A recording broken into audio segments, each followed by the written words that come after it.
أشهد أن لا إله إلا الله وحده لا شريك له وأشهد أن محمدا عبده ورسوله أما بعد فأعوذ بالله من الشيطان الرجيم بسم الله الرحمن الرحيم الحمد لله رب العالمين الرحمن الرحيم مالك يوم الدين إياك نعبد وإياك نستعين اهدنا الصراط المستقيم صراط الذين أنعمت عليهم غير المغضوب عليهم ولا الضالين.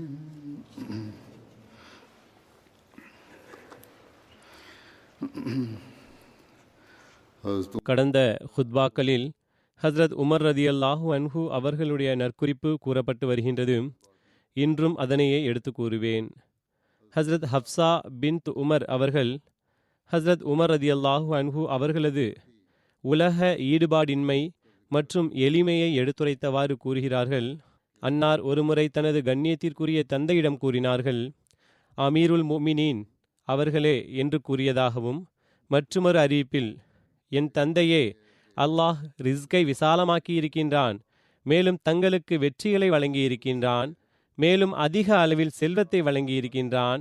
தாங்கள் தங்களது உணவை மென்மையாக ஏன் உண்ணக்கூடாது? மேலும் உங்களது ஆடையை மேலும் மென்மையான ஆடையாக ஏன் உடுத்தக்கூடாது என்று கேட்டார்கள். உமர் அவர்கள், தங்களிடமே இதன் தீர்ப்பையும் நாடுவேன். ரசூலே கரீம் ஸல்லல்லாஹு அலைஹி வஸல்லம் அவர்களுடைய வாழ்நாளில் எத்தனை கடினங்களை தாங்க வேண்டியிருந்தது என்று உமக்கு நினைவில் இல்லையா என்று கூறினார்கள். அறிவிப்பாளர் கூறுகின்றார், அன்னார் தொடர்ந்து அவர்களுக்கு நினைவூட்டி கொண்டே இருந்தார்கள். எதுவரை எனில் ஹஸ்ரத் ஹப்சா அவர்களை அன்னார் அள வைத்து விட்டார்கள்.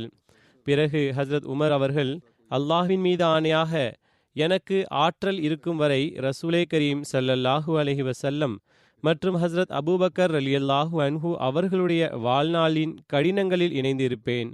அப்போதுதான் அவ்விருவரின் நிம்மதியான வாழ்க்கையிலும் இணைய முடியும் என்று கூறினார்கள்.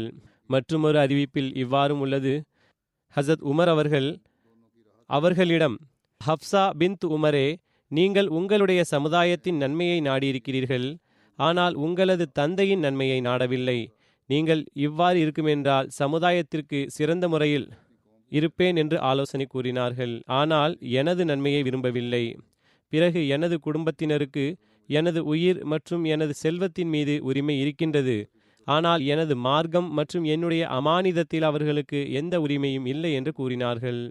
அதாவது, நான் நிறைவேற்றுகின்ற அமானிதத்தை மேலும் எவ்வாறு நிறைவேற்றுகிறேனோ அது குறித்து எனக்கு நீங்கள் எதுவும் கூற அவசியமில்லை.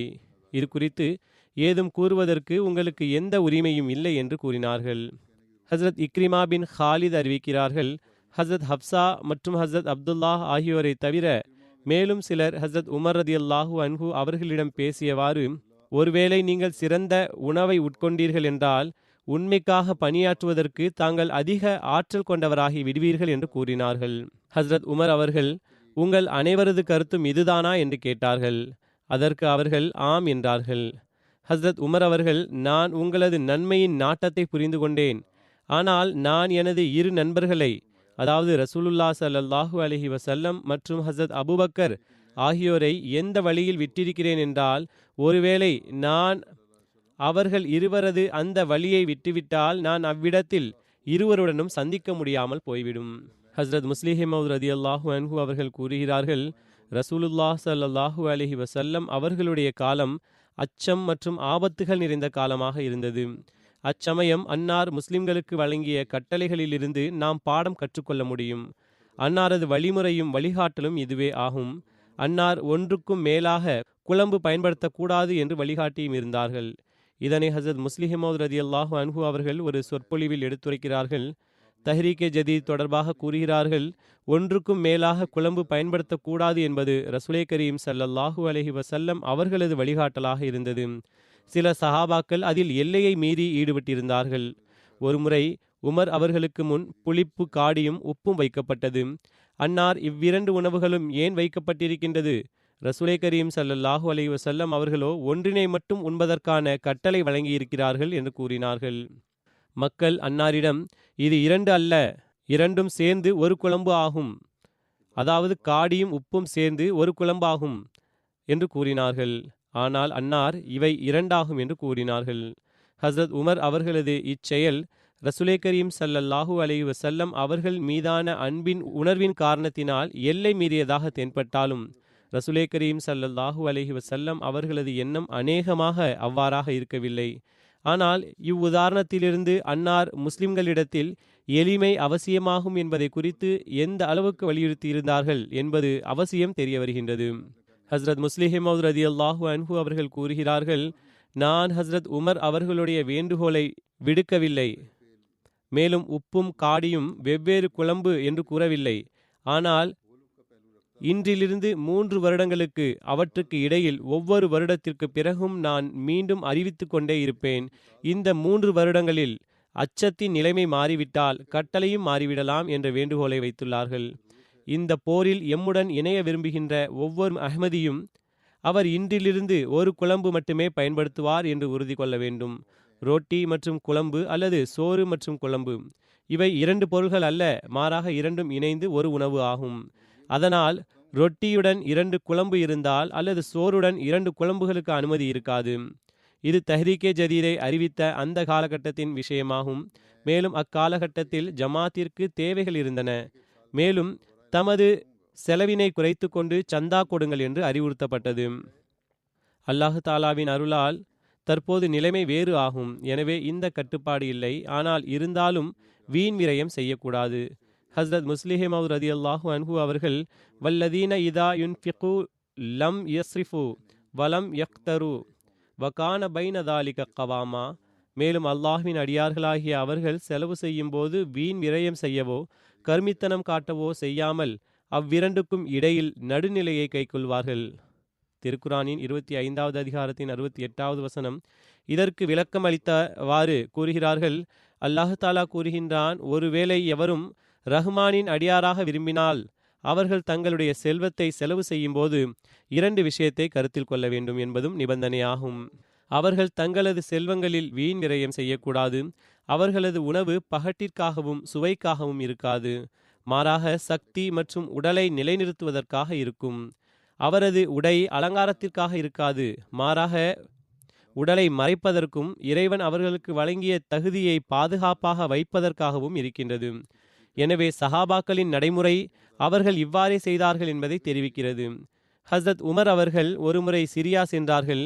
அங்கு சில சஹாபாக்கள் பட்டால் ஆன உடையை உடுத்தியிருந்தார்கள்.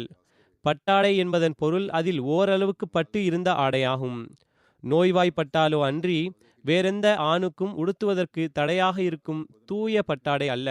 ஹஸ்ரத் உமர் அவர்கள் தன்னுடன் இருந்தவர்களிடம், இம்மக்கள் மீது மண்ணை எறியுங்கள் என்று கூறினார்கள். அதாவது வெறுத்தார்கள்.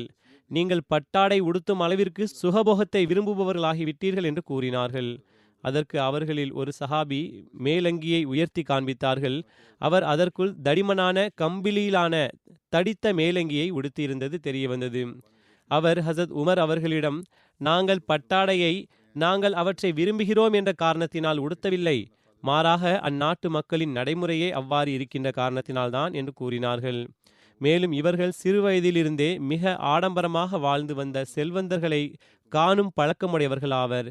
எனவே நாங்களும் அவர்களுக்காக எங்களது உடைகளை நாட்டின் அரசியல் காரணங்களுக்காக மாற்றியிருக்கிறோம். எங்கள் மீது அதன் எந்த தாக்கமும் ஏற்படவில்லை என்று கூறினார்கள். ஆக சஹாபாக்களின் நடைமுறையிலிருந்து வீண் விரயம் என்றால் என்ன என்பது தெரிய வருகிறது. இதிலிருந்து அவசியமில்லாத பொருள்களின் மீதும் மேலும் அழகுக்கும் அலங்கரிப்பதற்காகவுமே இருக்கின்ற பொருள்களின் மீது செல்வத்தை செலவு செய்யாதீர்கள் என்றே பொருள்படுகின்றது. ஆகவே ரஹ்மானின் அடியார்கள் தங்களது செல்வங்களை வீணடிக்க மாட்டார்கள் என்று இறைவன் கூறுகின்றான். இவர்கள் தங்களது செல்வங்களை பணத்திற்காகவும் வெளிக்காட்டவும் செலவு செய்வதில்லையே, மாறாக பயனுக்காக செலவழிக்கிறார்கள். எவர்கள் தங்களது செல்வங்களை பகட்டிற்காகவும் வெளிக்காட்டவும் செலவு செய்வதில்லையோ, மாறாக பயனுக்காக செலவழிக்கிறார்களோ, பிறகு தங்களுடைய செல்வங்களை எங்கே தேவை இருக்கின்றதோ அங்கு தராமல் தடுத்து வைக்காதீர்கள். எங்கு கொடுக்கும் அவசியம் உள்ளதோ அங்கு அவர்களுக்கு உதவுபவராகவும், அதாவது அந்த பயனால் ஏற்படுகின்ற நடுநிலைக்காக செலவு செய்யுங்கள். இறைவனின் நாட்டம் இல்லாத வகையில் உங்களுடைய செல்வங்களை வீணடிக்காதீர்கள். மேலும் அடிப்படை உரிமைகளையும் நிறைவேற்றாத அளவுக்கு தடுத்தும் வைக்காதீர்கள். ரஹ்மானின் அடியார்களுக்கு செல்வத்தை செலவு செய்வது குறித்து இவ்விரு நிபந்தனைகள் இருக்கின்றன. ஆனால் பல மக்கள் ஒன்று வீண் விரயம் செய்து விடுகிறார்கள் அல்லது கருமித்தனத்தின்பால் சென்று விடுகிறார்கள். ஹஸ்ரத் உமர் அவர்கள் பகட்டு மற்றும் விலை உயர்ந்த ஆடையை எந்த அளவுக்கு எதிர்த்து வந்தார்கள் என்றால், எதிர் நிற்கும் செல்வச் செழிப்புமிக்க விரோதிக்கும் கூட அவர் இவ்வாறான எந்த உடையையும் அணிவதை விரும்ப மாட்டார். எனவே பாரசீகர்களின் தளபதி ஹர்மசானின் சம்பவத்தில் இதன் விளக்கம் கிடைக்கின்றது. இதன் விளக்கத்தை நான் முன்னரே கூறிவிட்டேன். இங்கு சிறிது எடுத்து வைக்கின்றேன். விளக்குவதற்காக சிறிது பகுதியை கூறுகின்றேன். திஸ்தரின் வெற்றியின் போது பாரசீகர்களின் தளபதியாகிய ஹர்மசான் ஆயுதத்தை எறிந்துவிட்டு முஸ்லிம்களிடம் சரணடைந்து விட்டான். அவன் ஹசரத் உமர் அவர்களிடம் மதீனா அனுப்பி வைக்கப்பட்டான். மதீனாவில் நுழைவதற்கு முன்பாக அழைத்துச் சென்ற முஸ்லிம்கள் ஹசரத் உமர் மற்றும் முஸ்லிம்கள் அவரது உண்மையான நிலையை காண வேண்டும் என்பதற்காக அவனுக்கு அவரது பட்டாடையை உடுத்திவிட்டார்கள். ஹசரத் உமர் அவர்களுக்கு முன் அவன் வந்ததும், இது ஹர்மசானா என்று கேட்டார்கள். மக்கள் ஆம் என்று கூறினர். ஹசரத் உமர் அவர்கள் அவனையும் அவனது ஆடையையும் நன்கு உற்று நோக்கினார்கள். மேலும், நான் நெருப்பிலிருந்து அல்லாஹ்வின் பாதுகாப்பில் வருகிறேன், மேலும் அல்லாஹ்விடம் உதவி தேடுகிறேன் என்று கூறினார்கள். கூட்டத்தில் இருந்த மக்கள், இவன் ஹர்மசானாவான், அவனிடம் பேசுங்கள் என்று கூறினார்கள். ஆனால் அன்னார் தங்களது மஞ்சள் நிற ஆடை மற்றும் அணிகலன்களை கலற்றாதவரை ஒருபோதும் பேச மாட்டேன் என்று கூறினார்கள். அவை அனைத்தும் கலற்றப்பட்டது. பிறகு ஹஸ்ரத் உமர் அவர்கள் அவனிடம் பேசினார்கள். ஹஸ்ரத் உமர் அவர்களது பணிவு மற்றும் இறையச்சத்தின் தரம் குறித்து இந்த விஷயத்திலிருந்து யூகித்துக் கொள்ளலாம். ஹஸ்ரத் இப்னு ஜுபைர் அவர்கள் அறிவிக்கிறார்கள், நான் உமர் பின் ஹத்தாப் அவர்களை தோளில் ஒரு தண்ணீர் குடத்தை சுமந்தவாறு கண்டேன். நான், மூமின்களின் தலைவரே, உங்களுக்கு இது உகந்ததல்ல என்று கூறினேன். அன்னார் உடனடியாக கீழ்ப்படிதலை வெளிப்படுத்தியவாறு என்னிடம் வந்தார்கள். பல்வேறு சமுதாயங்கள் வந்தனர். கீழ்ப்படிதலின் காட்சியை கண்டதும் என்னுடைய உள்ளத்தில் எனது மேன்மையின் உணர்வு எழுந்தது. எனவே நான் அந்த மேன்மையை உடைப்பதை அவசியம் என கருதினேன். இந்த மேன்மை ஏன் உருவானது? எனவே நான் தண்ணீர் குடத்தை தூக்கி கொண்டு சென்று அதனை உடைக்க வேண்டும் என்று சிந்தித்தேன் என்று கூறினார்கள். ஹஸ்ரத் யஹ்யா பின் அப்துர் ரஹ்மான் பின் ஹாத்திப் தனது தந்தையிடமிருந்து அறிவிக்கிறார்கள், நாங்கள் உமர் பின் ஹத்தாப் அவர்களுடன் மக்காவிலிருந்து பயண குழுவின் வடிவில் திரும்ப வந்து கொண்டிருந்தோம். எதுவரையெனில் நாங்கள் ஷஜ்னானின் பள்ளத்தாக்கை அடைந்ததும் மக்கள் நின்றுவிட்டார்கள். ஷஜ்னான் மக்காவிலிருந்து 25 மைல் தொலைவில் இருந்த ஒரு இடத்தின் பெயராகும் கூறுகிறார்கள். ஹசரத் உமர் அவர்கள் கூறினார்கள், எனக்கு இவ்விடத்தில் நான் எனது தந்தை ஹத்தாப் அவர்களது ஒட்டகத்தில் இருந்த ஞாபகம் வருகின்றது. அவர் மிகவும் கடினமான இயல்புடைய மனிதராக இருந்தார். ஒருமுறை நான் அந்த ஒட்டகங்களின் மீது விறகை எடுத்து சென்று கொண்டிருந்தேன். மேலும் 2வது முறை அதன் மீது புல்லை எடுத்து சென்று கொண்டிருந்தேன். இன்று எனது நிலை யாதெனில், மக்கள் என்னுடைய பகுதியில் தொலைதூரத்திலிருந்து பயணம் செய்து வருகிறார்கள். மேலும் என் மீது எதுவும் இல்லை. அதாவது நான் மக்கள் தொலைதூரத்தில் இருந்து பயணம் செய்து வருகின்ற ஒரு பறந்து விரிந்த பகுதியின் ஒரு பொறுப்பாளன் ஆவேன். மேலும் என்னை சந்திக்க வருகிறார்கள்.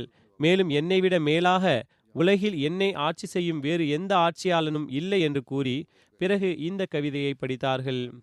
லா ஷை அன் ஃபீமா தரா இல்லா பிஷாஷத்தன் யப்கி இலாஹ வ யுதி யவத்தில் மால வல் வலது. அதாவது, உங்களுக்கு தென்படுபவற்றில் எந்த ஒரு உண்மையும் இல்லை, ஒரு தற்காலிக மகிழ்ச்சியை தவிர. இறை இருப்பை எஞ்சியிருக்கக்கூடியதாகவும் செல்வமும் சந்ததிகளும் அழியக்கூடியவையே என்றும் கூறுகிறார்கள். ஹசரத் முதல் ஹலிஃபத்துல் மஸீஹ் ரதியல்லாஹு அன்ஹு அவர்கள் இது குறித்து கூறுகிறார்கள், ஹசரத் உமர் அவர்கள் ஹஜ்ஜிலிருந்து வரும்போது மரத்தின் அருகில் நின்றுவிட்டார்கள். பகட்டில்லாத ஹுசைஃபா தைரியமாக அதன் காரணத்தை கேட்டார். அன்னார் கூறினார்கள், ஒரு சமயம் இருந்தது, நான் எனது ஒரு ஒட்டகத்தை மேய விட்டேன். மேலும் இந்த மரத்தின் கீழ் என்னுடைய பெற்றோர்கள் என்னை மிகவும் சபித்தார்கள். மேலும் தற்போதுள்ள நிலையை பாருங்கள். ஒட்டகம் என்ன, பல லட்சம் மனிதர்கள் என்னுடைய கண் அசைவில் உயிரை விடவும் தயாராக இருக்கிறார்கள்.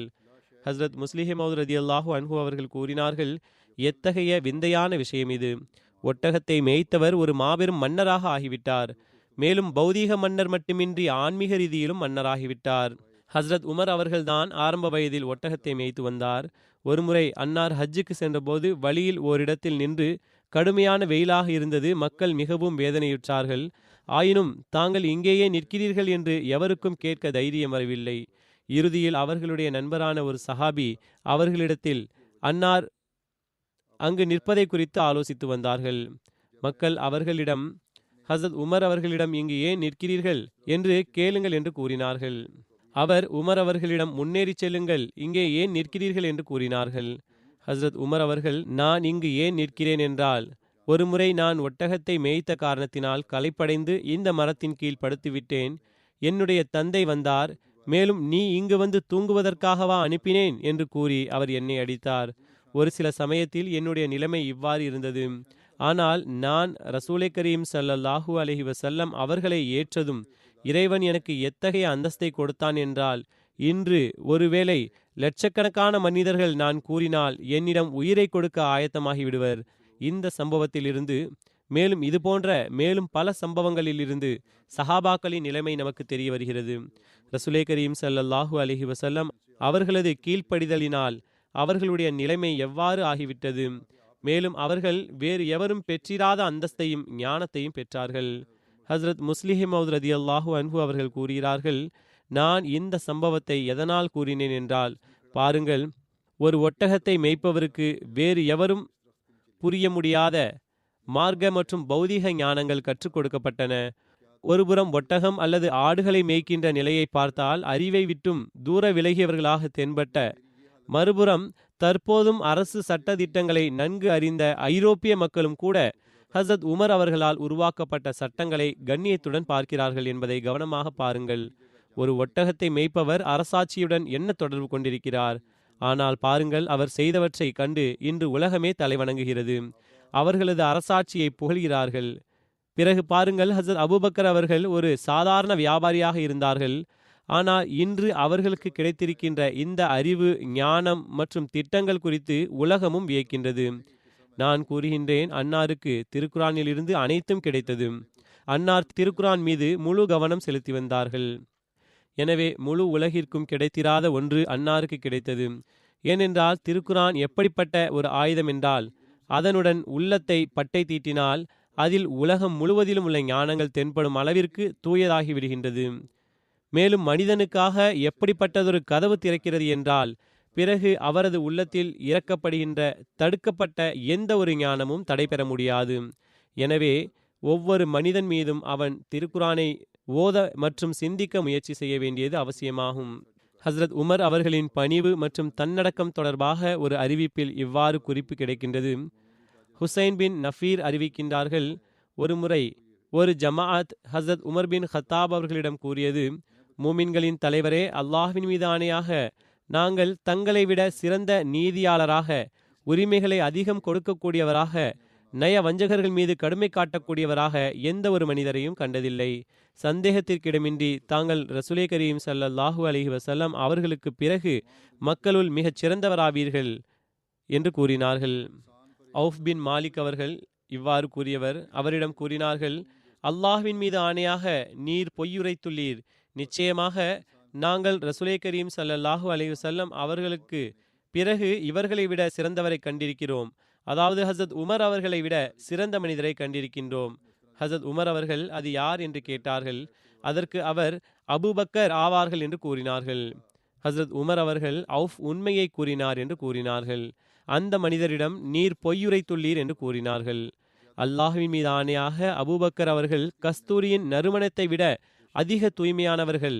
மேலும் நான் எனது வீட்டினர்களது ஒட்டகங்களை விட அதிகமாக வழித்தவறியவனாவேன் என்று கூறினார்கள்.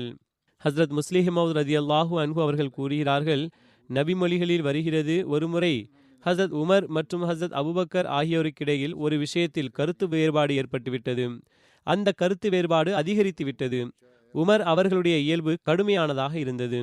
எனவே ஹசரத் அபூபக்கர் அவர்கள் அங்கிருந்து சென்றுவிட வேண்டும்.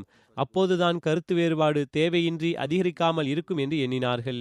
ஹசரத் அபூபக்கர் அவர்கள் செல்ல முயற்சித்த போது உமர் அவர்கள் முன்னே வந்து அவர்களது சட்டையை பிடித்து, என்னுடைய விஷயத்திற்கு பதில் கூறி செல்லுங்கள் என்று கூறினார்கள். அபூபக்கர் அவர்கள் அதனை விடுவித்துவிட்டு செல்லத் தொடங்கியதால் அன்னாரது சட்டை கிழிந்து விட்டது. அன்னார் அங்கிருந்து தனது வீட்டுக்கு சென்று விட்டார்கள். ஆனால் உமர் அவர்களுக்கு அபூபக்கர் அவர்கள் ஹசரத் ரசூலே கரீம் ஸல்லல்லாஹு அலைஹி வஸல்லம் அவர்களிடம் என்னை பற்றி குறை கூறியிருப்பார்கள் என்ற சந்தேகம் உருவானது. அன்னாரும் நானும் ரசூலே கரீம் ஸல்லல்லாஹு அலைஹி வஸல்லம் அவர்களிடம் எனது கூற்றை எடுத்து வைக்க இயலும் என்று எண்ணி பின்தொடர்ந்து சென்றார்கள். ஆனால் வழியில் அபூபக்கர் அவர்களும் அவர்களுடைய பார்வையிலிருந்து மறைந்து விட்டார்கள். அதுவும் அவர்கள் அன்னார் ரசூலே கரீம் ஸல்லல்லாஹு அலைஹி வஸல்லம் அவர்களிடம் குறை கூறச் சென்று விட்டார்கள் என்றே கருதினார்கள். எனவே அன்னாரும் நேராக ரசூலுல்லாஹ் ஸல்லல்லாஹு அலைஹி வஸல்லம் அவர்களிடம் சென்றார்கள். அங்கு பார்த்தபோது அபூபக்கர் அவர்கள் அங்கு இருக்கவில்லை. ஆனால் அன்னாரது உள்ளத்தில் வருத்தம் ஏற்பட்டிருந்தது. எனவே யா ரசூலல்லாஹ், நான் தவறு இழைத்து விட்டேன். நான் அபூபக்கர் அவர்களிடம் கடுமையாக நடந்து கொண்டேன். ஹசரத் அபூபக்கர் அவர்களது எந்த குற்றமும் இல்லை, தவறு என்னுடையதே ஆகும். ஹசரத் உமர் அவர்கள் ரசூலே கரீம் ஸல்லல்லாஹு அலைஹி வஸல்லம் அவர்களிடம் வந்தபோது ஹசரத் அபூபக்கர் அவர்களிடம் ஒருவர் சென்று, ஹசரத் உமர் அவர்கள் ரசூலுல்லாஹ் ஸல்லல்லாஹு அலைஹி வஸல்லம் அவர்களிடம் தங்களை பற்றி குறை கூறி கொண்டிருக்கிறார்கள் என்று கூறினார். அபூபக்கர் அவர்களுடைய உள்ளத்தில், நானும் எனது தரப்பு நியாயத்துக்காக செல்ல வேண்டும், ஒருதலைபட்ச விஷயமாக ஆகிவிடக் கூடாது, மேலும் நானும் என்னுடைய கருத்தை எடுத்து வைக்க முடியும் என்று எண்ணினார்கள். ஹசரத் அபூபக்கர் அவர்கள் ரசூலுல்லாஹ் ஸல்லல்லாஹு அலைஹி வஸல்லம் அவர்களிடம் அவர்களது அவையை அடைந்ததும் ஹசரத் உமர் அவர்கள், யா ரசூலல்லாஹ், நான் தவறிழைத்து விட்டேன். நான் அபூபக்கர் அவர்களிடம் கருத்து வேறுபாடு கொண்டேன். என்னால் அவர்களது சட்டை கிழிந்து விட்டது என்று கூறினார்கள். ரசூலே கரீம் ஸல்லல்லாஹு அலைஹி வஸல்லம் அவர்கள் இந்த விஷயத்தை கேட்டதும் அன்னாரது முகத்தில் கோபத்தின் அடையாளங்கள் வெளிப்பட்டன. ரசூல் ஸல்லல்லாஹு அலைஹி வஸல்லம் அவர்கள், மக்களே, உங்களுக்கு என்ன நேர்ந்து விட்டது? உலகமும் என்னை மறுத்தபோது நீங்களும் என்னை எதிர்த்து வந்தீர்கள். அச்சமயம் அபூபக்கர் அவர்கள் மட்டுமே என் மீது ஈமான் கொண்டவர்களாக இருந்தார்கள். மேலும் எல்லா விதத்திலும் அவர்கள் எனக்கு உதவி செய்தார்கள். பிறகு மிகவும் கவலையுடன், இப்போதும் நீங்கள் என்னையும் அபூபக்கரையும் விட்டுவிடவில்லையா என்று கூறினார்கள். அன்னார் இதனை கூறிக்கொண்டிருக்கும் போது அபூபக்கர் அவர்கள் உள்ளே நுழைந்தார்கள். பாருங்கள் உண்மையான அன்பின் முன்னுதாரணத்தை. யா ரசூலல்லாஹ், எனது தவறில்லை, உமருடைய தவறுதான் என்று அவர்கள் குற்றம் சாட்டுவதற்கு பதிலாக ஹசரத் அபூபக்கர் அவர்கள் நுழைந்ததும் அவர்கள் ரசூலுல்லாஹ் ஸல்லல்லாஹு அலைஹி வஸல்லம் அவர்களது உள்ளத்தில் கோபம் உருவாகி இருப்பதைக் கண்டு அன்னார் உண்மை நேசராக இருந்தவர்களாக, என் காரணத்தினால் ரசூலுல்லாஹ் ஸல்லல்லாஹு அலைஹி வஸல்லம் அவர்களுக்கு வேதனை ஏற்பட்டு விட்டது என்பதை தாங்கிக் கொள்ள முடியாமல் ஹசரத் அபூபக்கர் அவர்கள் உள்ளே வந்ததும் ரசூலே கரீம் ஸல்லல்லாஹு அலைஹி வஸல்லம் அவர்கள் முன் முழங்காலிட்டு அமர்ந்து, யா ரசூலல்லாஹ், அவர்களுடைய தவறு ஏதும் இல்லை, என்னுடைய தவறுதான் என்று கூறினார்கள். ஹசரத் உமர் அவர்களிடமிருந்து அறிவிப்பு. அன்னார் மக்களிடம் பெண் கருக்கலைப்பு செய்த நிலையில் அதற்கான ஈடு குறித்து ஆலோசித்து கொண்டிருந்தார்கள். முகைரா அவர்கள் ரசூலே கரீம் ஸல்லல்லாஹு அலைஹி வஸல்லம் அவர்கள் ஒரு ஆண் அடிமை அல்லது பெண் அடிமையின் விலையை ஈடாக கொடுக்க தீர்மானித்தார்கள் என்று கூறினார்கள். ஹசரத் உமர் அவர்கள், உங்களுடன் இவ்விஷயத்தில் சாட்சி கூற வேறு ஒரு நபரை அழைத்து வாருங்கள் என்று கூறினார்கள். பிறகு முஹம்மது பின் முசல்லமா அவர்கள் நபியே கரீம் ஸல்லல்லாஹு அலைஹி வஸல்லம் அவர்களுடன் இருந்தபோது ரசூலே கரீம் ஸல்லல்லாஹு அலைஹி வஸல்லம் அவர்கள் இவ்வாறு தீர்ப்பு கூறினார்கள் என்று சாட்சி கூறினார்கள். அதாவது, அநீதியின் காரணமாக அல்லது வலுக்கட்டாயத்தினால் பெண்ணின் கரு கலைந்துவிட்டால் அல்லது கலைக்கப்பட்டு விட்டால் பிறகு அதற்கான ஈடு வழங்க வேண்டியது அவசியமாகும். மேலும் எவர் இந்த அநீதி இழைத்தாரோ அவர் அந்த ஈட்டுத் தொகையை, அதாவது ஒரு பெண்ணடிமை அல்லது ஒரு ஆண் அடிமையை விடுதலை செய்ய வேண்டும் என்று கூறினார்கள். ஹசரத் அபு சயீத் அவர்களிடமிருந்து அறிவிப்பு. அபு மூசா அஷ்அரி ரதியல்லாஹு அன்ஹு அவர்கள் உமர் ரதியல்லாஹு அன்ஹு அவர்களிடம் உள்ளே வர அனுமதி கேட்டார்கள். அன்னார், அஸ்ஸலாமு அலைக்கும், நான் உள்ளே வரலாமா என்று கேட்டார்கள். உமர் ரதியல்லாஹு அன்ஹு அவர்கள் உள்ளத்தில், இப்போதுதான் ஒரு முறை அனுமதி வேண்டினீர்களே என்று கூறினார்கள். சிறிது நேரம் அமைதியாக இருந்துவிட்டு பிறகு மீண்டும் அவர்கள், அஸ்ஸலாமு அலைக்கும், நான் உள்ளே வரலாமா என்று கேட்டார்கள். உமர் ரதியல்லாஹு அன்ஹு அவர்கள் உள்ளத்திலேயே கூறினார்கள், அதாவது பதிலை உள்ளத்திலே கூறினார்கள். மேலும் பிறகு, தற்போது 2 முறைதான் அனுமதி வேண்டியுள்ளீர்கள் என்று கூறினார்கள். சிறிது நேரம் இன்னும் அமைதியாக இருந்தார்கள். பிறகு அவர்கள் மீண்டும், அஸ்ஸலாமு அலைக்கும், நான் உள்ளே வர அனுமதி இருக்கிறதா என்று கேட்டார்கள். ஹசரத் உமர் ரதியல்லாஹு அன்ஹு அவர்களிடம் 2-3 முறை அன்னார் அனுமதி வேண்டிய பிறகு அபு மூசா அஷ்அரி ரதியல்லாஹு அன்ஹு அவர்கள் திரும்ப சென்று விட்டார்கள். 3 முறை அவர்கள் அனுமதி வேண்டியும் ஹசரத் உமர் அவர்களது பதில் கிடைக்காததால் திரும்ப சென்று விட்டார்கள். உமர் ரதியல்லாஹு அன்ஹு அவர்கள் வாயில் காப்பாளரிடம் அபு மூசா என்ன செய்தார் என்று கேட்டார்கள். அதற்கு அவர் திரும்பி சென்று விட்டார்கள் என்று கூறினார். உமர் ரதியல்லாஹு அன்ஹு அவர்கள் அவர்களை என்னிடம் அழைத்து வாருங்கள் என்று கூறினார்கள். பிறகு அவர்கள் அன்னாரிடம் வந்தபோது ஹசரத் உமர் ரதியல்லாஹு அன்ஹு அவர்கள் தாங்கள் என்ன செய்தீர்கள் என்று கேட்டார்கள். அதற்கு அவர்கள் நான் சுன்னத்தின்படி அமல் செய்தேன் என்று கூறினார்கள். உமர் ரதியல்லாஹு அன்ஹு அவர்கள் சுன்னத்தின்படியா என்று கேட்டார்கள். அல்லாஹ்வின் மீது ஆணையாக நீங்கள் அது சுன்னத்தாக இருப்பதற்கான ஆதாரத்தையும் சான்றையும் சமர்ப்பிக்க வேண்டும், இல்லாவிடில் நான் உங்களுடன் கடுமையாக நடந்து கொள்ள வேண்டியிருக்கும் என்று கூறினார்கள். அபு சயீத் குத்ரி ரதியல்லாஹு அன்ஹு அவர்கள் கூறினார்கள், பிறகு அவர் எங்களிடம் வந்தார். அச்சமயம் நாங்கள் அன்சாரின் ஒரு ஜமாத்துடன் இருந்தோம். அபு மூசா அஷ்அரி அவர்கள், அன்சார் கூட்டத்தினரே, நீங்கள் ரசூலுல்லாஹ் ஸல்லல்லாஹு அலைஹி வஸல்லம் அவர்களது ஹதீஸ்களை மற்றவர்களை விட அதிகம் அறிந்தவர்கள் இல்லையா? ரசூலே கரீம் ஸல்லல்லாஹு அலைஹி வஸல்லம் அவர்கள் அல் இஸ்தஸஅனு ஸலாசுன், அதாவது 3 முறை அனுமதி கேட்க வேண்டும். உங்களுக்கு அனுமதி கிடைத்துவிட்டால் வீட்டிற்கு செல்லுங்கள், ஒருவேளை கிடைக்கவில்லை என்றால் திரும்பி வந்து விடுங்கள் என்று கூறவில்லையா என்று கேட்டார்கள். இதனை கேட்டு அம்மக்கள் கேலி செய்ய ஆரம்பித்தனர். அபு சயீத் குத்ரி அவர்கள் கூறினார்கள், நான் எனது தலையை அபு மூசா அஷரி அவர்களின் பக்கம் உயர்த்தி இது தொடர்பாக தங்களுக்கு என்ன தண்டனை கிடைத்தாலும் அதில் நானும் பங்கு பெறுவேன் என்று கூறினேன். அவர்கள் சரி என்று கூறினார்கள். நீங்கள் சரியாக கூறுகிறீர்கள் என்று நான் சாட்சியளிக்கிறேன் என்று கூறினேன். அறிவிப்பாளர் கூறுகிறார், பிறகு அவர்கள், அதாவது அபு சயீத் அவர்கள் உமர் ரதியல்லாஹு அன்ஹு அவர்களிடம் வந்தார்கள். மேலும் அவர்களிடம் இந்த ஹதீஸை பற்றி கூறினார்கள். ஹஸ்ரத் உமர் அவர்கள், சரி, எனக்கு இந்த ஹதீஸை பற்றி தெரியாது, மேலும் தற்போது தெரிந்துவிட்டது என்று கூறினார்கள். சஹி முஸ்லிமின் ஒரு அறிவிப்பு, அபு ஹுரைரா ரதியல்லாஹு அன்ஹு அவர்கள் கூறினார்கள், நாங்கள் ரசூலே கரீம் ஸல்லல்லாஹு அலைஹி வஸல்லம் அவர்களிடம் அமர்ந்திருந்தோம். ஹஸ்ரத் அபுபக்கர் மற்றும் ஹஸ்ரத் உமர் அவர்களை தவிர வேறு மக்களும் இருந்தார்கள். ரசூலே கரீம் ஸல்லல்லாஹு அலைஹி வஸல்லம் அவர்கள் எங்களிடம் இருந்து எழுந்து சென்று விட்டார்கள். மேலும் அன்னார் திரும்பி வருவதற்கு தாமதமாகிவிட்டது. நாங்கள் அன்னார் எங்களை விட்டும் பிரிந்து சென்று விடக்கூடாது என்று அஞ்சினோம். மேலும் நாங்கள் கலக்கமடைந்து எழுந்து நின்றோம். அன்னாருக்கும் முன்பாக எனக்கு கவலை ஏற்பட்டது. நான் ரசூலே கரீம் ஸல்லல்லாஹு அலைஹி வஸல்லம் அவர்களை தேடி வெளியே வந்தேன். எதுவரை என்றால் பனு நஜ்ஜார் என்ற ஒரு அன்சாரி தோட்டத்திற்கு அருகில் வந்தேன். நான் கதவை கண்டுபிடிப்பதற்காக அதனை சுற்றி வலம் வந்தேன். ஆனால் நான் கதவை காண முடியவில்லை. பிறகு தண்ணீரின் பெரிய கால்வாய் ஒன்று கிணத்திலிருந்து தோட்டத்திற்குள் செல்வதை கண்டேன். அதில் நான் நரியை போன்று ஒடுங்கி அதற்குள் நுழைந்தேன். அந்த கால்வாயின் வாயிலாக ரசூலே கரீம் ஸல்லல்லாஹு அலைஹி வஸல்லம் அவர்களிடம் சென்றடைந்தேன். அன்னார் அபு ஹுரைரா என்று கூறினார்கள். நான், கூறுங்கள் யா ரசூலல்லாஹ் என்று கூறினேன். என்ன விஷயம் என்று கேட்டார்கள். தாங்கள் எங்களுடன் அமர்ந்திருந்தீர்கள், பிறகு எழுந்து சென்று விட்டீர்கள், ஆனால் திரும்பி வர தாமதமாகிவிட்டது. தாங்கள் எங்களை விட்டு பிரிந்து செல்கிறீர்கள் என்று அஞ்சி பயந்து விட்டோம். முதலில் எனக்கு கவலை உருவானது. மேலும் நான் இந்த தோட்டத்திற்கு அருகில் வந்தேன். மேலும் நரியை போன்று ஒடுங்கி இதற்குள் நுழைந்து விட்டேன். மேலும் அம்மக்கள் பின்னே வருகிறார்கள் என்று கூறினேன். அன்னார் அபு ஹுரைராவே என்று கூறி தனது காலணிகளை கொடுத்தார்கள். ரசூல் ஸல்லல்லாஹு அலைஹி வஸல்லம் அவர்கள், எனது இந்த 2 காலணிகளையும் எடுத்துச் செல்லுங்கள். மேலும் எவரொருவர் இந்த தோட்டத்திற்கு அப்பால் உங்களை சந்திக்கிறாரோ, மேலும் அல்லாஹ்வையன்றி வணக்கத்திற்குரியவன் வேறு யாருமில்லை என்று சாட்சியளித்து உளமாற அவ்விஷயத்தில் உறுதி கொண்டிருந்தால் நான் அவர்களுக்கு சொர்க்கத்தின் நற்செய்தியை வழங்குகிறேன் என்று கூறினார்கள். ஹசரத் அபு ஹுரைரா ரலியல்லாஹு அன்ஹு அவர்கள் கூறுகிறார்கள், ஹசரத் உமர் அவர்கள் கோபத்தில் எனது நெஞ்சில் ஓங்கி கையால் அடித்தார்கள். நான் முதுகுப்புறம் விழுந்துவிட்டேன். அன்னார் அபு ஹுரைராவே திரும்பச் செல்லுங்கள் என்று கூறினார்கள். எவரிடமும் எதுவும் கூற அவசியமில்லை என்று கூறினார்கள். நான் ரசூலே கரீம் ஸல்லல்லாஹு அலைஹி வஸல்லம் அவர்களிடம் திரும்பி வந்தேன். நான் அழ ஆரம்பிக்கும் தருணத்தில் ஹசரத் உமர் அவர்களும் என் பின்னால் வந்து சேர்ந்தார்கள். ரசூலே கரீம் ஸல்லல்லாஹு அலைஹி வஸல்லம் அவர்கள், அபு ஹுரைராவே, உமக்கு என்ன நேர்ந்தது என்று கூறினார்கள். நான் கூறினேன், நான் உமரை சந்தித்தேன். மேலும் தாங்கள் என்னிடம் கொடுத்தனுப்பியதை எடுத்து கூறினேன். உமர் அவர்கள் எனது நெஞ்சில் ஓங்கி அடித்து விட்டார்கள். நான் முதுகுப்புறம் விழுந்து விட்டேன். அன்னார் திரும்பச் செல்லுங்கள் என்று கூறிவிட்டார்கள் என்று கூறினார்கள். ரசூலே கரீம் ஸல்லல்லாஹு அலைஹி வஸல்லம் அவர்கள், உமரே, நீங்கள் இவ்வாறு ஏன் செய்தீர்கள் என்று கேட்டார்கள். அதற்கு ஹசரத் உமர் அவர்கள், யா ரசூலல்லாஹ், எனது தாய் தந்தையர் உங்கள் மீது அர்ப்பணமாகட்டும். தாங்கள் அபு ஹுரைராவிடம் தங்களது காலணிகளை கொடுத்து அல்லாஹ்வையன்றி வணக்கத்திற்குரியவன் வேறு யாருமில்லை என்றும் எவரொருவர் விஷயத்தை உள்ளத்தால் உறுதி கொள்கிறாரோ அவருக்கு சொர்க்கத்தின் நற்செய்தியை வழங்கினீர்களா என்று கேட்டார்கள். ரசூலே கரீம் ஸல்லல்லாஹு அலைஹி வஸல்லம் அவர்கள் ஆம் என்றார்கள்.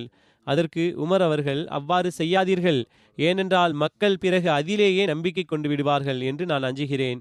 மேலும் தாங்கள் அவர்களை நற்செயலாற்ற விடுங்கள், மேலும் நற்செயலாற்றுங்கள், மேலும் தத்தமது நன்மைகளுக்காக உள்ள கட்டளைகளை செயல்படுத்தினால்தான் உண்மையான மூமினாவார்கள். இல்லாவிடில் இது லா இலாஹ இல்லல்லாஹ் என்று கூறுவதனால் சொர்க்கத்தின் நற்செய்தி கிடைக்கும் என்ற விஷயத்தையே அடிப்படையாக கொண்டு விடுவர் என்று கூறினார்கள். ரசூலே கரீம் ஸல்லல்லாஹு அலைஹி வஸல்லம் அவர்கள் சரி விட்டுவிடுங்கள் என்று கூறினார்கள். சரி அவ்வாறே செய்வோம் என்று கூறினார்கள். ஹசரத் உமர் அவர்கள் இயல்பிலேயே எச்சரிக்கையாக இருந்தார்கள். ஹசரத் உமர் அவர்களிடமிருந்து அஞ்சி ஷைத்தானும் ஓடிவிடுவான். இது குறித்த சில அறிவிப்புகளும் இருக்கின்றன. சஹி புகாரியின் ஒரு அறிவிப்பு இருக்கின்றது. ஹசரத் சஆத் பின் அபி வக்காஸ் அவர்கள் அறிவிக்கின்றார்கள், ஹசரத் உமர் பின் ஹத்தாப் அவர்கள் ரசூலே கரீம் ஸல்லல்லாஹு அலைஹி வஸல்லம் அவர்களிடம் உள்ளே வர அனுமதி வேண்டினார்கள். மேலும் அச்சமயம் அன்னாருடன் சில குறைஷிய பெண்கள் அமர்ந்திருந்தார்கள். அன்னாருடன் பேசிக் கொண்டிருந்தார்கள்.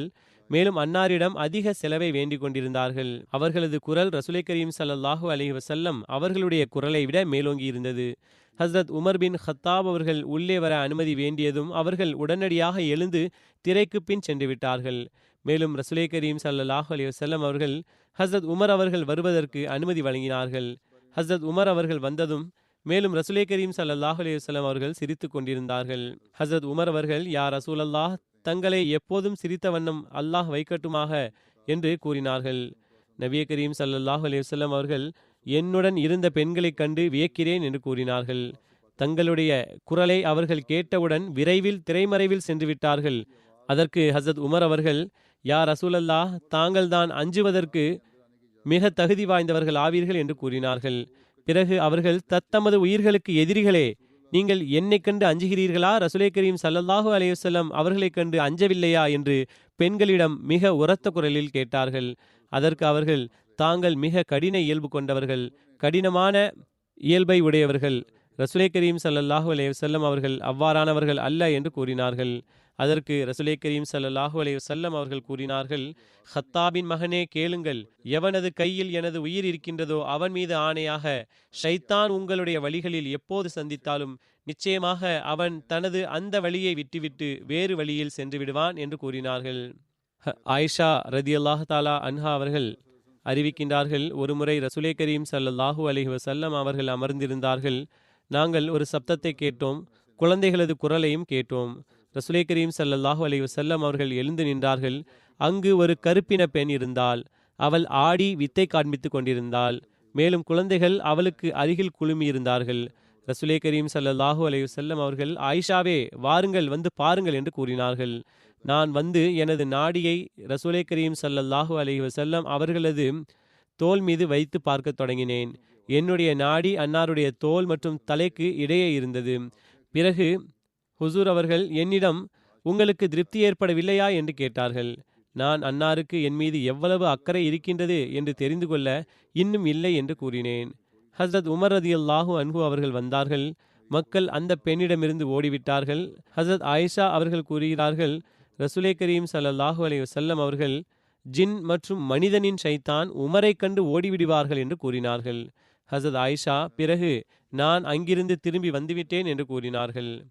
ஹஸ்ரத் புரைதா அறிவிக்கின்றார்கள், ரசூலே கரீம் ஸல்லல்லாஹு அலைஹி வஸல்லம் அவர்கள் ஒரு போருக்காக புறப்பட்டார்கள்.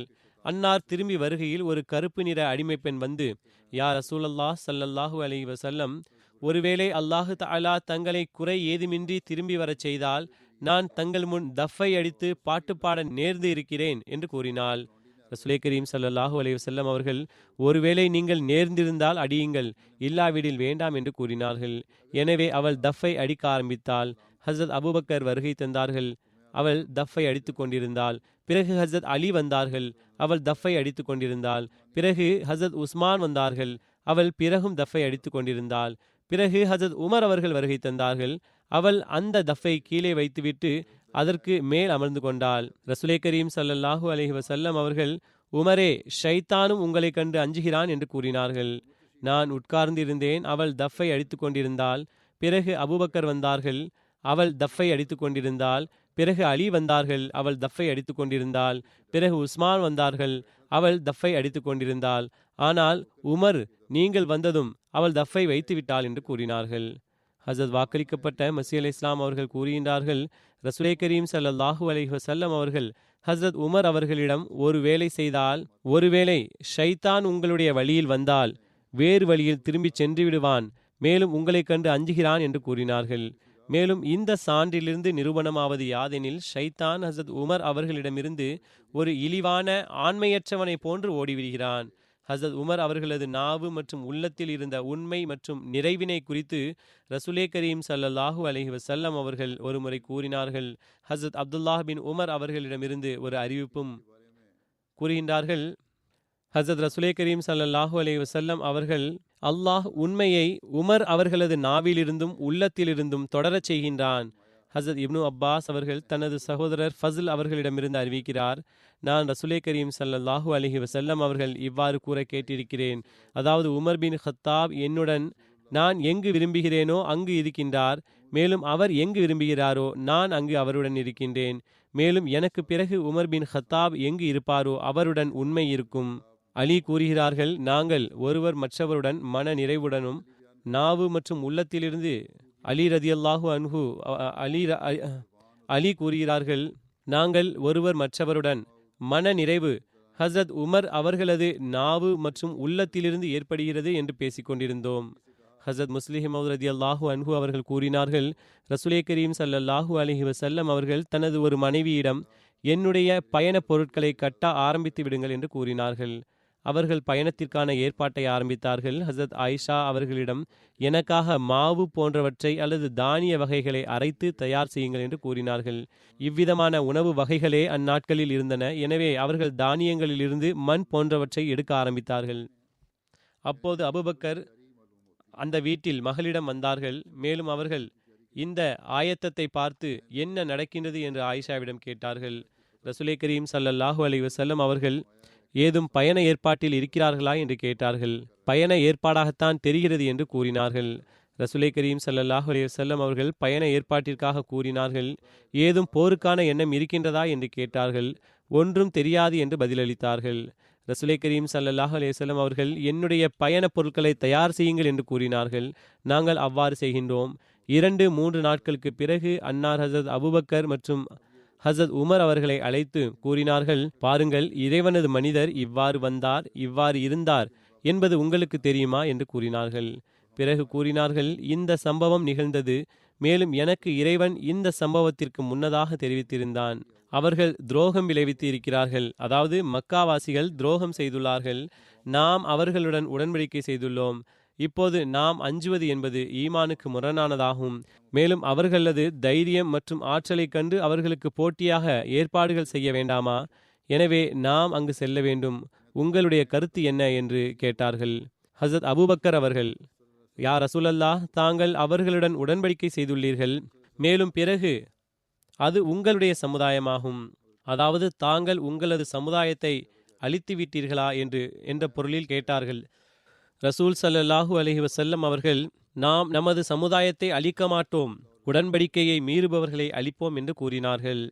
பிறகு ஹசரத் உமர் அவர்களிடம் கேட்டபோது அன்னார், பிஸ்மில்லாஹ், நான் இந்த நாள் கிடைக்க வேண்டுமென்று, மேலும் நாம் ரசூலே கரீம் ஸல்லல்லாஹு அலைஹி வஸல்லம் அவர்களுடைய பாதுகாப்பில் நிராகரிப்பாளர்களுடன் சண்டையிட தினமும் துவா செய்து கொண்டிருந்தேன்.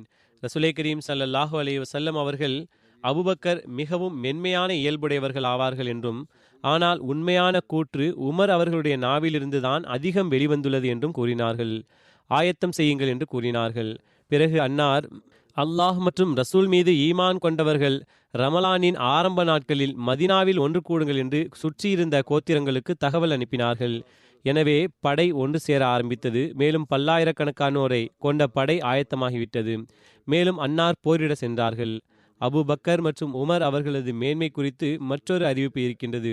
நபியே கரீம் ஸல்லல்லாஹு அலைஹி வஸல்லம் அவர்கள், இல்லியீன், அதாவது மேன்மையானவர்களுள் எவரேனும் ஒருவர் சொர்க்கவாசிகளை எட்டி பார்த்தால் அவர்களது முகத்தின் காரணமாக சொர்க்கம் ஒரு ஒளிர்கின்ற நட்சத்திரத்தை போன்று ஒளிர ஆரம்பிக்கும். மேலும் அபுபக்கர் மற்றும் உமர் அவர்களும் அங்கு இருப்பார்கள். அவர்கள் இருவரும் எவ்வளவு சிறந்தவர்கள்! அபு உஸ்மானிடமிருந்து அறிவிப்பு. ஹசரத் ரசூலே கரீம் ஸல்லல்லாஹு அலைஹி வஸல்லம் அவர்கள் ஹசரத் அம்ர் பின் ஆஸ் அவர்களை சாத்துல் சலாசிலின் படைக்கு அதிகாரியாக நியமித்து அனுப்பினார்கள். அக்காலகட்ட பயண வழிமுறைகளின் அடிப்படையில் இது மதினாவிலிருந்து ஒரு நாள் பயண தூரத்தில் அமைந்திருந்த இடமாகும். மேலும் குரா பள்ளத்தாக்கை தாண்டி ஜுஸ்ஸாம் கோத்திரத்தின் பகுதியின் ஒரு கிணறுடைய பெயராகும். அன்னார் கூறுகிறார்கள், நான் ஹசரத் ரசூலே கரீம் ஸல்லல்லாஹு அலைஹி வஸல்லம் அவர்களிடம் திரும்பி வந்தபோது நான் அன்னாரிடம், மக்களுள் உங்களுக்கு அதிக நேசமுள்ளவர்கள் யார் என்று கேட்டேன். அன்னார் ஆயிஷா என்று கூறினார்கள். நான் ஆண்களில் அதிக விருப்பத்திற்குரியவர் யார் என்று கேட்டேன். அன்னார் ஆயிஷாவின் தந்தை என்று கூறினார்கள். பிறகு யார் என்று நான் கேட்டேன். அன்னார் உமர் என்று கூறினார்கள். பிறகு அன்னார் பல ஆண்களின் பெயர்களை கூறினார்கள். ஒரு அறிவிப்பில் ரசூலே கரீம் ஸல்லல்லாஹு அலைஹி வஸல்லம் அவர்கள் முஹாஜிர்கள் மற்றும் அன்சார்களிடமிருந்து தனது சஹாபாக்களிடம் வந்து அமர்ந்தார்கள். அவர்களில் அபூபக்கர் அவர்கள் மற்றும் உமர் ரதியல்லாஹு அன்ஹுமா ஆகியோரும் இருந்தார்கள். அவர்களுள் அபூபக்கர் மற்றும் உமர் ரதியல்லாஹு அன்ஹுமாவை தவிர வேறு யாரும் தங்களது பார்வைகளை உயர்த்தி பார்த்ததில்லை. இவர்கள் இருவரும் அன்னாரை பார்ப்பார்கள், சிரிப்பார்கள். மேலும் அன்னார் இவர்கள் இருவரையும் பார்ப்பார்கள், சிரிப்பார்கள். அதற்கு ஹஸ்ரத் இப்னு உமர் அவர்களிடமிருந்து அறிவிப்பு, ரசூலே கரீம் ஸல்லல்லாஹு அலைஹி வஸல்லம் அவர்கள் ஒரு நாள் புறப்பட்டார்கள். மேலும் அன்னார் மற்றும் அபூபக்கர் மற்றும் உமர் மஸ்ஜிதுக்குள் நுழைந்தார்கள். அவர்களில் ஒருவர் அன்னாருக்கு வலப்புறமும் மற்றொருவர் இடப்புறமும் இருந்தார்கள். அன்னார் அவர்களில் இருவர் கைகளையும் பிடித்து இருந்தார்கள். அன்னார் இதே போன்று நாம் மறுமை நாளிலும் எழுப்பப்படுவோம் என்று கூறினார்கள். அப்துல்லா பின் ஹந்தப் அவர்களிடமிருந்து அறிவிப்பு, ரசூலே கரீம் ஸல்லல்லாஹு அலைஹி வஸல்லம் அவர்கள் ஹசரத் அபூபக்கர் மற்றும் ஹசரத் உமர் ரதியல்லாஹு அன்ஹுமா ஆகியோரை கண்டு, இவர்கள் இரு காது மற்றும் கண் ஆவார்கள் என்று கூறினார்கள். ஹசரத் ஜாபீர் பின் அப்துல்லாஹ் அவர்களிடமிருந்து அறிவிப்பு, உமர் அவர்கள் அபூபக்கர் அவர்களை நோக்கி, ரசூலே கரீம் ஸல்லல்லாஹு அலைஹி வஸல்லம் அவர்களுக்கு பிறகு அனைவரையும் விட சிறந்த மனிதரே என்று கூறினார்கள். அதற்கு ஹசரத் அபூபக்கர் ரதியல்லாஹு அன்ஹு அவர்கள் கூறியதை கேளுங்கள். நீங்கள் இவ்வாறு கூறுகிறீர்கள் என்றால், நான் ரசூலே கரீம் ஸல்லல்லாஹு அலைஹி வஸல்லம் அவர்கள் உமரை விட சிறந்த எந்த ஒரு மனிதர் மீதும் சூரியன் உதிக்கவில்லை என்று கூறியதை கேட்டேன் என்று கூறினார்கள். அது ஹசரத் இப்னு உமர் அவர்களிடமிருந்து அறிவிப்பு, ரசூலே கரீம் ஸல்லல்லாஹு அலைஹி வஸல்லம் அவர்கள், நான் யாரால் பூமி பிளக்குமோ அவர்களில் முதல் மனிதராவேன் என்று கூறினார்கள். பிறகு அபூபக்கர், பிறகு உமர் ரதியல்லாஹு அன்ஹுமா, பிறகு நான் பக்கி வாசிகளிடம் சென்று வருவேன், இவர்கள் என்னோடு எழுப்பப்படுவார்கள். பிறகு நான் மக்காவாசிகளுக்காக காத்திருப்பேன், எதுவரை என்றால் ஹரமைனுக்கு மத்தியிலிருந்து எழுப்பப்படுவேன் என்று கூறினார்கள். அப்துல்லா பின் மசூத் அவர்களிடமிருந்து அறிவிப்பு, நபியே கரீம் ஸல்லல்லாஹு அலைஹி வஸல்லம் அவர்கள், உங்களிடம் சொர்க்கவாசிகளில் ஒரு மனிதர் வருகின்றார் என்று கூறினார்கள். அபூபக்கர் ரதியல்லாஹு அன்ஹு அவர்கள் வந்தார்கள். பிறகு அன்னார், உங்களிடம் சொர்க்கவாசிகளில் ஒரு மனிதர் வருகிறார் என்று கூறினார்கள். ஹசரத் உமர் ரதியல்லாஹு அன்ஹு அவர்கள் வந்தார்கள். ஹசரத் அனஸ் அவர்களிடமிருந்து அறிவிப்பு, ரசூலே கரீம் ஸல்லல்லாஹு அலைஹி வஸல்லம் அவர்கள் அபூபக்கர் மற்றும் உமர் ஆகியோரை குறித்து கூறினார்கள், இவர்கள் இருவரும் சொர்க்கத்தில் முன்னவர்கள் மற்றும் பின்னவர்களில் அதிக வயதை கொண்ட மக்களுக்கு தலைவராவார்கள், நபிமார்கள் மற்றும் ரசூல்மார்களை தவிர என்று கூறினார்கள். அதாவது ஒரு அறிவிப்பு, ரசூலே கரீம் ஸல்லல்லாஹு அலைஹி வஸல்லம் அவர்கள் கூறினார்கள், எனக்கு பிறகு அபூபக்கர் மற்றும் உமர் ஆகிய இருவரை பின்பற்றுங்கள் என்று கூறினார்கள். ஹசரத் அபு சயீத் குத்ரி அறிவிக்கின்றார்கள், ரசூலே கரீம் ஸல்லல்லாஹு அலைஹி வஸல்லம் அவர்கள், ஒவ்வொரு நபிக்கும் விண்ணவர்களுள் 2 அமைச்சர்கள் இருப்பார்கள், மேலும் மன்னவர்களுள் 2 அமைச்சர்கள் இருப்பார்கள். விண்ணவர்கள் ஜிப்ராயில் மற்றும் மீகாயில் எனது 2 அமைச்சர்கள் ஆவார்கள். மன்னவர்களில் என்னுடைய 2 அமைச்சர்கள் அபூபக்கர் மற்றும் உமர் ஆவார்கள். ஹசரத் ஹுசைஃபா அவர்களிடமிருந்து அறிவிப்பு, நாங்கள் ரசூலே கரீம் ஸல்லல்லாஹு அலைஹி வஸல்லம் அவர்களிடம் அமர்ந்திருந்தோம். நபியே கரீம் ஸல்லல்லாஹு அலைஹி வஸல்லம் அவர்கள், நான் எப்போது வரை உங்களிடையே இருப்பேன் என்று எனக்கு தெரியும், எனவே நீங்கள் எனக்கு பிறகு இருக்கின்ற இவ்விருவருக்கும் கட்டுப்படுங்கள் என்று கூறினார்கள். ரசூலே கரீம் ஸல்லல்லாஹு அலைஹி வஸல்லம் அவர்கள் ஹசரத் அபூபக்கர் மற்றும் ஹசரத் உமர் அவர்களை சுட்டி காட்டினார்கள். ஹசரத் அபு ஹுரைரா அவர்களிடமிருந்து அறிவிப்பு, ரசூலே கரீம் ஸல்லல்லாஹு அலைஹி வஸல்லம் அவர்கள், ஒரு நாள் உங்களில் யார் கனவு கண்டது என்று கேட்டார்கள். ஒரு மனிதர், நான் கண்டேன், ஒரு தராசு இருக்கின்றது, அது விண்ணில் இருந்து இறங்கியது. மேலும் தாங்கள் மற்றும் ஹசரத் அபூபக்கரும் எடை போடப்பட்டீர்கள். தாங்கள் ஹசரத் அபூபக்கரை விட எடை அதிகமாக இருந்தீர்கள். பிறகு ஹசரத் அபூபக்கர் மற்றும் ஹசரத் உமர் ஆகியோர் எடை போடப்பட்டார்கள். அபூபக்கர் எடை அதிகமாக இருந்தார்கள். பிறகு உமர் மற்றும் உஸ்மான் ஆகியோர் எடை போடப்பட்டார்கள். ஹசரத் உமர் எடை அதிகமாக இருந்தார்கள். அதற்கு பிறகு தராசு எடுத்துச் செல்லப்பட்டது என்று கூறினார். அறிவிப்பாளர் கூறுகின்றார், நாங்கள் அன்னாரது முகத்தில் வெறுப்பின் அடையாளங்களை கண்டோம். மற்றும் ஓர் அறிவிப்பில் வருகிறது, ரசூலே கரீம் ஸல்லல்லாஹு அலைஹி வஸல்லம் அவர்கள் கனவை கேட்ட பிறகு கூறினார்கள், இது நபித்துவம் மற்றும் ஹிலாஃபத் ஆகும். இதற்கு பிறகு அல்லாஹ் நாடுகின்றவருக்கு ஆட்சியை வழங்குவான் என்று கூறினார்கள். அப்துல் ஹைர் கூறுகிறார்கள், ஹசரத் அலி மிம்பரில் நின்று கொண்டு, மக்களே, நான் உங்களுக்கு ரசூலே கரீம் ஸல்லல்லாஹு அலைஹி வஸல்லம் அவர்களுக்கு பிறகு இந்த சமுதாயத்தில் அனைவரையும் விட சிறந்த மனிதரை பற்றி கூற வேண்டாமா என்று கேட்டார்கள். மக்கள் கூறுங்கள் என்றார்கள். ஹசரத் அலி அபூபக்கர் என்று கூறினார்கள். பிறகு அன்னார் சிறிது நேரம் அமைதியாக இருந்தார்கள். பிறகு, மக்களே, நான் உங்களுக்கு ஹசரத் அபூபக்கருக்கு பிறகு இந்த சமுதாயத்தில் அனைவரையும் விட சிறந்த மனிதரை பற்றி கூறுகிறேன். அவர் உமர் ஆவார் என்று கூறினார்கள். அபு ஹுசைஃபா கூறுகிறார்கள், நான் அலி அவர்கள் இந்த சமுதாயத்தில் நான் நபியே கரீம் ஸல்லல்லாஹு அலைஹி வஸல்லம் அவர்களுக்கு பிறகு மிகச் சிறந்த மனிதராக அபூபக்கர் இருக்கின்றார்கள், பிறகு உமர் இருக்கின்றார்கள் என்று கூற கேட்டிருக்கிறேன் என்று கூறினார்கள். இந்த குறிப்பு இன்னும் தொடர்ந்து கொண்டிருக்கின்றது. இனிமேலும் இன்ஷா அல்லாஹ் எடுத்து கூறுவேன். ஹசரத் உமர் அவர்களுடைய நற்குறிப்பு சிறிது நாட்கள் தொடரும். தற்போது நான் தொழுகைக்கு பிறகு சில ஜனாசாக்களை தொழ வைப்பேன். அவர்களுடைய குறிப்பை இங்கு கூறிவிடுகிறேன். முதல் நற்குறிப்பு மதிப்பிற்குரிய காம்ரான் அஹமது சாஹிப் ஷஹீதுடையதாகும். இவர்கள் பெஷாவரை சார்ந்த நசீர் அஹமது சாஹிப் அவர்களுடைய மகன் ஆவார்கள். நவம்பர் 9ஆம் தேதி எதிரிகள் இவர்களது அலுவலகத்தில் ஃபயரிங் செய்து இவர்களை ஷஹீதாக்கியுள்ளார்கள். இன்னா லில்லாஹி வ இன்னா இலைஹி ராஜிஊன். ஷஹீதின் வயது 44 ஆகும். பெஷாவரில் ஒரு அஹ்மதி மதிப்பிற்குரிய ஷஃபீக்குர் ரஹ்மான் சாஹிபின் தொழிற்சாலையில் கணக்காளராக பணியாற்றி வந்தார். ஆயுதமேந்திய ஒரு மனிதன் வந்தான். அலுவலகத்தில் வந்து ஃபயரிங் செய்தான். அவர்கள் மீது 4 குண்டுகள் பாய்ந்தன. சம்பவ இடத்திலேயே ஷஹீதானார்கள். இன்னா லில்லாஹி வ இன்னா இலைஹி ராஜிஊன். சம்பவத்திற்கு பிறகு கொலையாளி ஓடிவிட்டான். ஷஹீது மர்ஹூமின் குடும்பத்தில் அஹ்மதியத் அவர்களது தந்தை நசீர் அஹமது சாஹிபின் தாய்வழி பாட்டனார் நபி பக்ஷ் சாஹிபி இப்னு ஃபத்ஹுத்தீன் காதியானை சார்ந்தவர் மூலமாக வந்தது. அன்னார் 1902ஆம் ஆண்டு ஹசரத் வாக்களிக்கப்பட்ட மசீ அலை இஸ்லாம் அவர்களுடைய அருளுக்குரிய கைகளில் பையத் செய்து அஹ்மதியத்தில் இணைந்தார்கள். ஷஹீத் மர்ஹூம் சில காலங்களுக்கு முன் ஒரு கடையை வாங்கி தனது சகோதரனுடன் ஒரு அலுவலகத்தை ஏற்படுத்தினார்கள். கடையின் உரிமையாளர் அஹ்மதி என்பதன் அடிப்படையில் மட்டுமே ஒரு நாள் நோட்டீஸிலேயே கடையை காலி செய்துவிட்டார்கள். மேலும் அதற்கு பிறகு அந்த தெருவின் பெயர் ஹத்மே நுபுவத் தெரு என்று வைக்கப்பட்டது. அருகில் ஒரு கடையை வாங்கியதும் எதிரிகள் கூட்டமாக வந்து அந்த கடையையும் காலி செய்துவிட்டார்கள். அவர்களது வீட்டிற்கு அருகில் அக்டோபரில் பெரும் கூட்டம் ஒன்று நடத்தப்பட்டது. ஜமாத்துக்கு எதிராக சினமூட்டும் சொற்பொழிவுகள் ஆற்றப்பட்டன. அப்பகுதியில் இவ்வளவு பெரிய கூட்டத்தை இதுவரை நாங்கள் கண்டதில்லை என்று கூறுகிறார்கள். அந்த பகுதியில் வெறுப்பின் கடுமையான சூழல் நிலவியது. ஷஹீத் மர்ஹூம் பல ஆண்டுகளாக ஒரு தனியார் நிறுவனத்தில் கணக்காளராக கணக்குகளை பார்த்து வந்தார். எதிர்ப்பின் காரணமாக அவர்கள் அங்கு செல்ல மறுத்துவிட்டார்கள். அந்த மக்கள் தங்களை போன்ற நன்னடத்தையுடைய மற்றும் அமானிதத்தை பேணக்கூடிய ஒருவரை எங்களால் விட்டுவிட முடியாது, சில நிமிடங்களுக்காவது எங்களிடம் வாருங்கள் என்று கூறினார்கள். அவர்களது ஷஹாதத்தின் செய்தி கிடைத்தபோது அம்மக்கள் மிகவும் துன்பமுற்றார்கள். ஷஹீத் மர்ஹூம் பல சிறப்புகளை தாங்கியவராக இருந்தார்கள். அவர்களுடைய தந்தை கூறுகிறார், இரவில் வெகு நேரம் கழித்து வீடு வந்ததால் ஒரு நாள் நான் அவர்களிடம் தாமதமாக வந்துள்ளீர்களே என்று காரணம் கேட்டேன். அதற்கு அவர், அஹ்மதியத்தின் எதிரியாக இருக்கின்ற இன்ன குடும்பத்தினரது வீட்டில் ஒரு பெண்ணுக்கு இரத்தம் தேவைப்பட்டது. அந்த எதிரியின் குடும்பத்தில் ஒரு பெண்ணுக்கு இரத்தத்தின் அவசியம் இருந்தது. அவருக்கு இரத்தத்தை கொடுத்துவிட்டு வந்திருக்கிறேன். அந்த மக்கள் பொருளாதார ரீதியாக மிகவும் பலவீனமானவர்கள் என்பதால் இரத்தம் கொடுத்தேன். நிர்பந்தத்திற்கு ஆளாகியுள்ளார்கள். அவர்களுடைய செயல் அவர்களுக்கு, நமது செயல் நமக்கு என்று கூறினார். எப்போதும் தொண்டாற்றுவதற்கு முன் நிற்பவராவார்கள். ஜமாத்தின் தொண்டுகள் மற்றும் டியூட்டிகளில் முதலில் ஆஜராவார்கள். மேலும் எப்போதும் முக்கியமான இடத்தில் நிற்பார்கள். பிறகு ஹிஜ்ரத் செய்வதற்காக அவர்களுக்கு ஆலோசனை வழங்கப்பட்ட போதும், நாம் இங்கிருந்து சென்றுவிட்டால் பலவீனமான அஹ்மதிகளுக்கு பிரச்சனை அதிகமாகிவிடும் என்று கூறுவார்கள். சந்தாக்களை வழங்குவதில் மிக முக்கியமான நிலையில் இருந்தார்கள். சந்தாக்களை நிதியாண்டின் துவக்கத்திலேயே செலுத்துபவராக இருந்தார்கள்.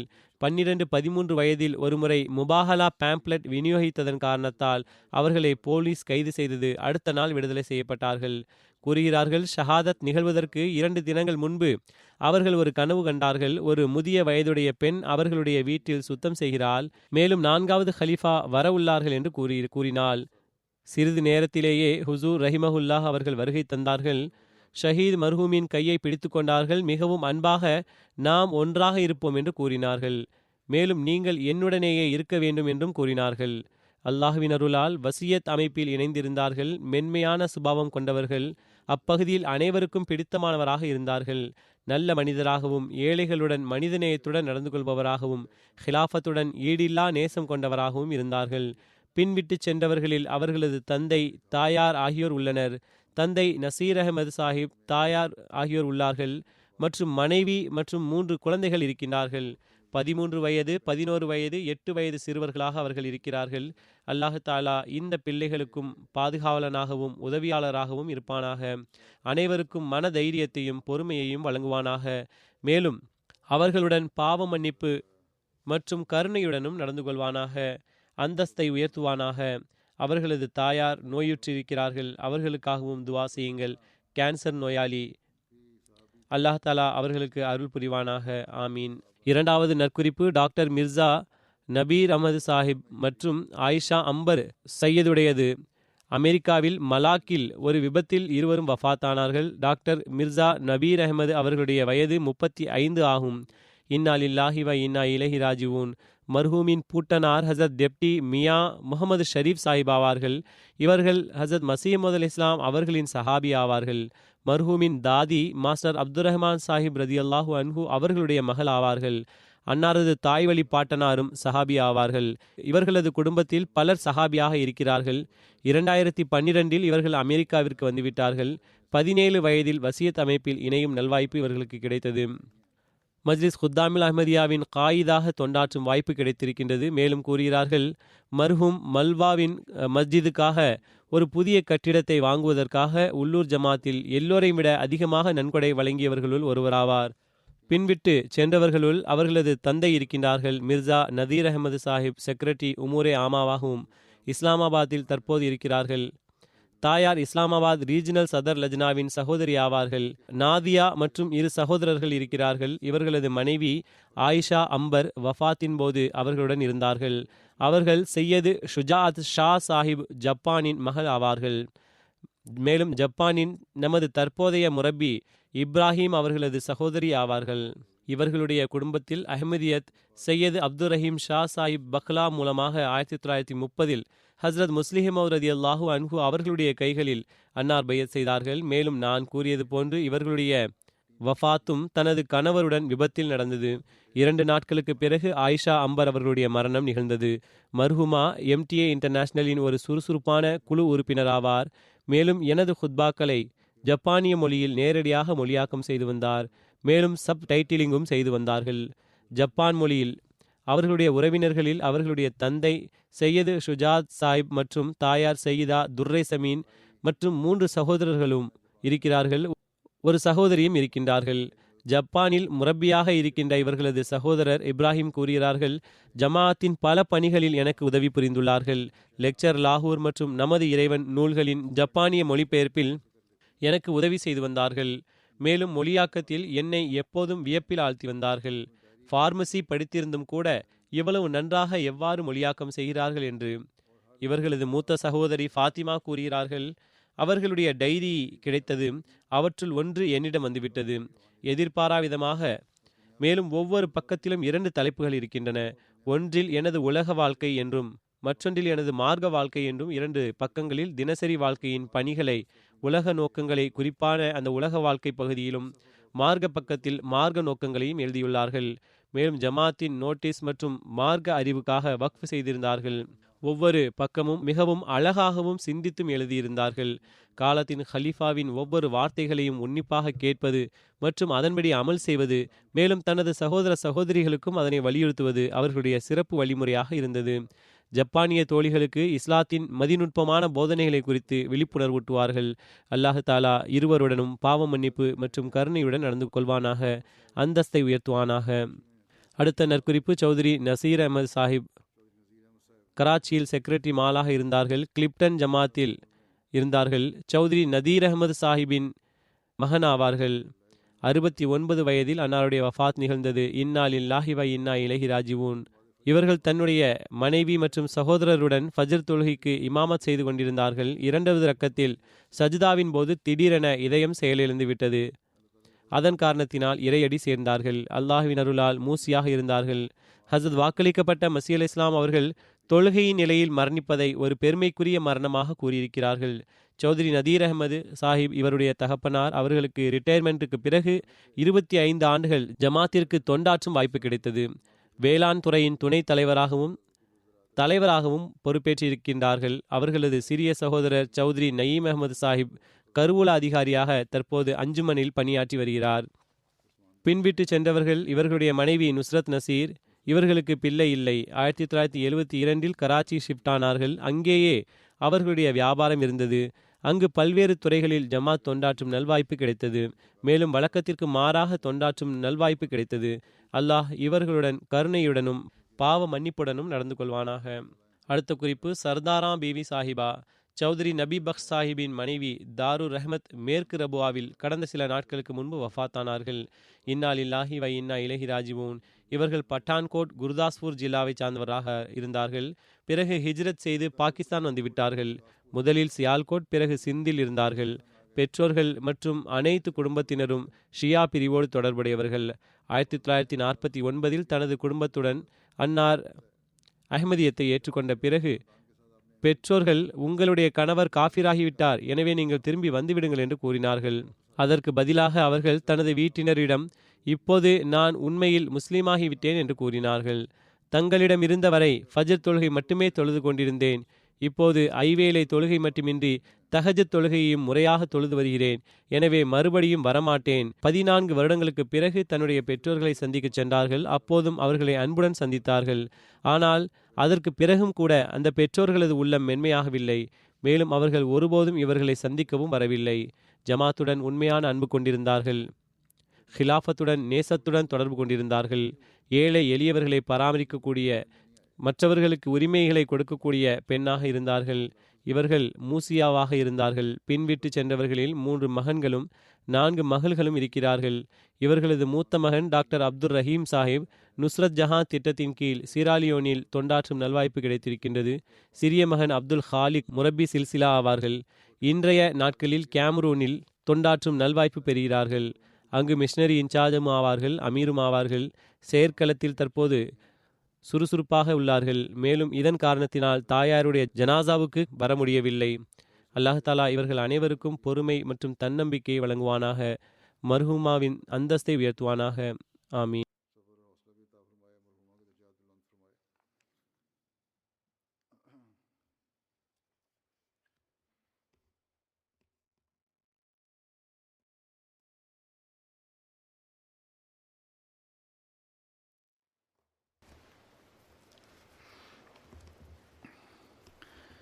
الحمد